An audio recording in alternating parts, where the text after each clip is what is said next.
Hello class, welcome to the next segment in the vector lecture, and in this segment we're going to take a look at how we can add and subtract vectors that are already in Cartesian form. And after this segment we'll take a look at how to do this if you've got vector quantities that are in polar form, but for now, just to get sort of initial bearing, we'll take a look at a simpler case which involves just adding and subtracting vectors that are already in Cartesian form. So let's start this off by just taking a look at two example vectors and then asking ourselves what the result of these two vectors add together would give us.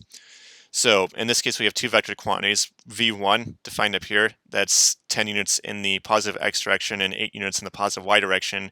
And again, we don't really care about the z direction since we're only focusing in the x and y direction for now. And another vector v2, which is represented as 12 units in the positive x direction and 4 units in the positive y direction, and again, no vertical component, nothing in the z direction. And we want to ask ourselves what the value of v1 plus v2, we want to know what exactly that equals. And when you're adding Cartesian vectors, this process is actually pretty straightforward. All you simply do is you just plug in the expression for v1 and the expression for v2. Since v1 is equal to 10 I hat plus 8 j hat plus 0 k hat, we just simply plug that into this equation here, v1 plus v2. We just simply plug in the expression for v1 in for v1, and we plug in the expression for v2 in for v2. So in doing that, we get 10 I hat plus 8 j hat plus 0 k hat, all in parentheses, plus a 12 I hat plus 4 j hat plus 0 k hat, again all in parentheses. And then once you have all those numerical values substituted in, this just becomes a simple matter of algebra where you combine all of the like terms. So since both of these coefficients here, this 10 and this 12, have an I hat in front of it, we just simply combine that to get the value of the new x component, and we combine the values in front of the j hat components, so this 8 plus this 4, to get the extent in the y direction of the result of these two vectors added together, and then k hat is both 0. 0 plus 0 is of course 0. So in doing that, we get that the value of the x component in vector 1 plus the value of the x component in vector 2, that's 22 units in the I hat direction, and then same thing for the y direction, 8 j hat plus 4 j hat is equal to 12 j hat, which is 12 units in the positive y direction, and then again 0 plus 0 is just 0.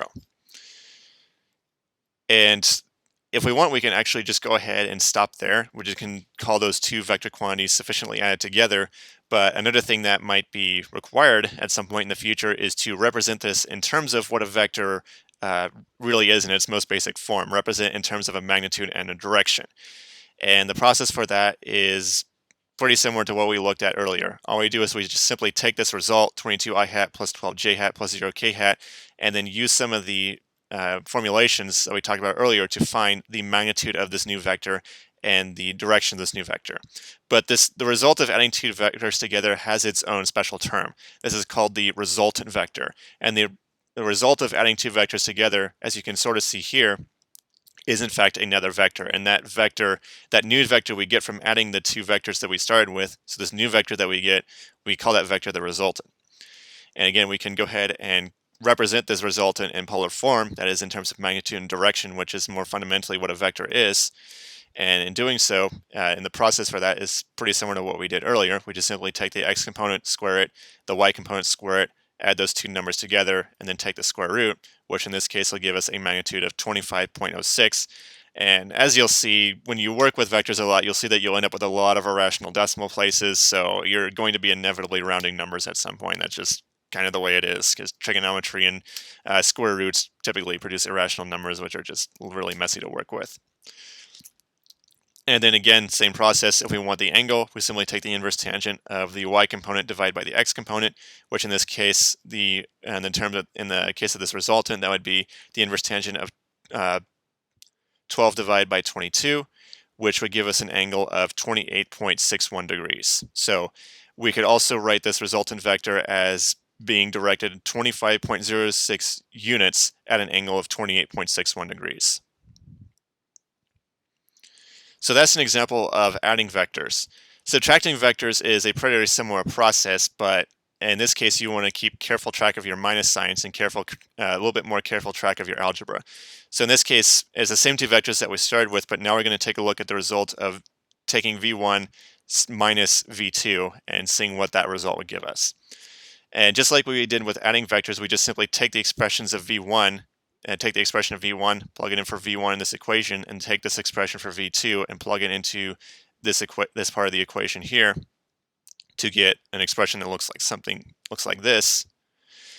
And this is where you want to be careful with your algebra, because when you go to plug in these quantities, you got to make sure that you include the parentheses here, because, excuse me, when you subtract one vector from the other, you are in fact distributing this negative sign to each component. In this case, v2, you're distributing the negative sign to each individual component that is the second vector, that is the vector that you're subtracting from the vector, in this case, vector 2, which you're subtracting from v1.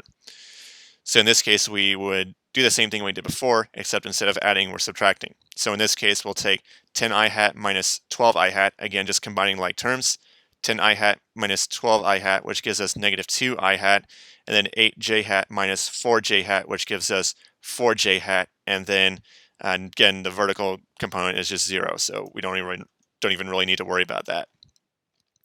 And the result that we get from that is just simply negative 2i hat, which is 2 units in the negative x direction, plus 4j hat, which is 4 units in the positive y direction, and again, no vertical component.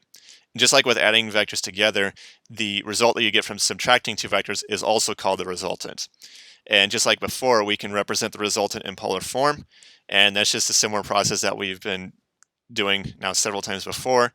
So again, just Pythagorean theorem, value of the x component, which is negative 2 squared, plus the value of the y component, which is 4 squared, add those two numbers together, and then take the square root to get a magnitude of 4.47. And then again, we can use the inverse tangent to calculate what the angle, so to determine what direction this vector is pointed in. And if we do that, we just simply plug in the value of y component and the value of x component, which means we're going to be taking the inverse tangent of y, which is 4, x, which is negative 2. So we're going to be evaluating this. And if we plug that into our calculator, we get an angle of 296.57 degrees. Now, again, we were plugging in, when we go to calculate the inverse tangent, if we have an x component that's negative or a y component that's negative, or both are negative, we have to check to make sure that this angle is in fact pointing in the direction that we expect it to. So again, we have to do the quadrant check. Now, if we take a look at this representation here, so 2 units in the negative x direction, 4 units in the positive y direction, we can see that our angle does in fact point in quadrant 2. Our vector is in fact in quadrant 2, but the angle that we got back from the inverse tangent puts us in quadrant 4. So again, we have to do the same trick that we did before. We have to either add 180 degrees or subtract 180 degrees. In this case, it makes more sense to subtract 180 degrees to get a result that looks like 116.57 degrees. And that will in fact put us in the second quadrant, which is where our vector should be. So in summary, we can write the resultant of v1 minus v2 as being a vector that points 4.47 units at an angle of 116.57 degrees.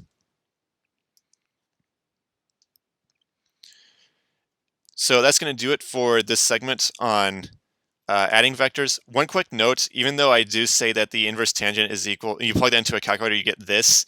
That's true with an asterisk. Technically, you'll get a negative angle. If you add 360 degrees to it, then you'll get this. I like working with angles that are nice and positive. I don't like working with negative angles. That's just a personal preference. But that's going to do it for the segment on adding Cartesian vectors, and in the final segment, we will look at how to add polar vectors together. So with that, I will see you all in the final segment.